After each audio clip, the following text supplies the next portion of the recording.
Ladies and gentlemen, dear tankers, just as general note, footage you are going to see is available in full HD resolution with captions included. Also, in description below you can find quick jump links to parts of that footage. Enjoy watching. HT-13, Storm the Defense. Hello, some time ago World of Tanks given us personal missions to do. Those are quite interesting but also make a lot of trouble to make. And here we will talk about those missions. Their official side then rewards and last tips and tricks, backed by replay of successfully completed mission playing in background. In this guide we will look at 13th mission from Heavy Tanks, by that we will cover missions from all 4 operations, as they have all same name, same description, they just differ with factor of more.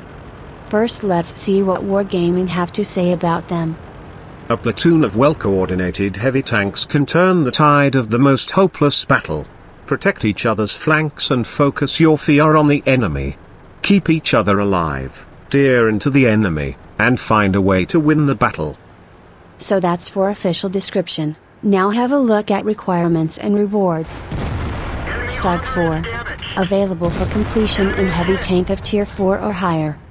Primary objective, as a platoon of heavy tanks, destroy an enemy vehicle during the first 5 minutes of the battle, for reward of 75,000 silver. Secondary objective, survive the battle, for reward of 40,000 silver. T-28 concept. Available in heavy tank of tier 5 or higher. Primary objective, as a platoon of heavy tanks, destroy 2 enemy vehicles during the first 5 minutes of the battle, for reward of 750 free experience and 50,000 silver. Secondary objective. Survive the battle, for reward of 750 free experience. T57A. Available in heavy tank of tier 6 or higher. Primary objective, as a platoon of heavy tanks, destroy 3 enemy vehicles during the first 5 minutes of the battle, for reward of 1 day of premium and 2,000 free experience. Secondary objective, win and survive the battle, for reward of 1 day of premium. Object 260. Available in heavy tank of tier 6 or higher. Primary objective, as a platoon of heavy tanks, destroy 4 enemy vehicles during the first 5 minutes of the battle, for reward of large caliber tank gun rammer and 4,000 free experience. Secondary objective, win and survive the battle, for reward of 2 days of premium. Then how to do it? To begin doing anything you need to be in a platoon. Those can be formed from clan members, but there are also other places to form. Have you ever noticed that on left bottom of your garage screen, there is a button with general name on it? Recently that channel is also used by people to form platoons to deal with personal missions. There are also other player created channels to form platoons, like Strong Platoons series as good example. World of Tanks also have official forum. On this forum there is team play section where players try together to deal with those platoon missions. This should cover platoon aspect. About tiers. Here, we are not limited by anything other than general tier frames. That is why once platoon will be formed, take some vehicles you may research at the same time. Just keep in mind to keep away from slowest from heavy tanks. In slow tank like such MAs, you may have first opportunity to shoot anything after half of time provided for battle. Also just note, that autoloaders would be easiest way to deal with the mission. For gameplay itself, no big theory come in here, and tactics should be flexible depending on what team is doing, and what map matchmaking give us. Only things to advise here could be to stay away from places where heavy tanks like to brawl, as you may find yourself stuck being unable to advance. Also if possible try to increase your survival chances to fulfill that secondary objective. This may be made by paying attention to mini-map for those possible roads enabling tactical retreat. so have luck finishing them, as it is really worth it. I'm off, leaving you with replay of successful completed mission. It shows one from T57 operation. Don't forget to like and subscribe for more.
Thanks for watching, and please let us know if you like it. Also, while here, subscribe to stay tuned for more, or come and say hello to us on Facebook or Twitter. You may also notice those mini screens are clickable. Finally, at the end, some dose of humor. A Scotsman who was driving home one night ran into a car driven by an Englishman. The Scotsman got out of the car to apologize and offered the Englishman a drink from a bottle of whiskey. The Englishman was glad to have a drink. "Go on," said the Scot, "have another drink." The Englishman drank gratefully. "But don't you want one, too?" he asked the Scotsman. "Perhaps," replied the Scotsman, "after the police have gone."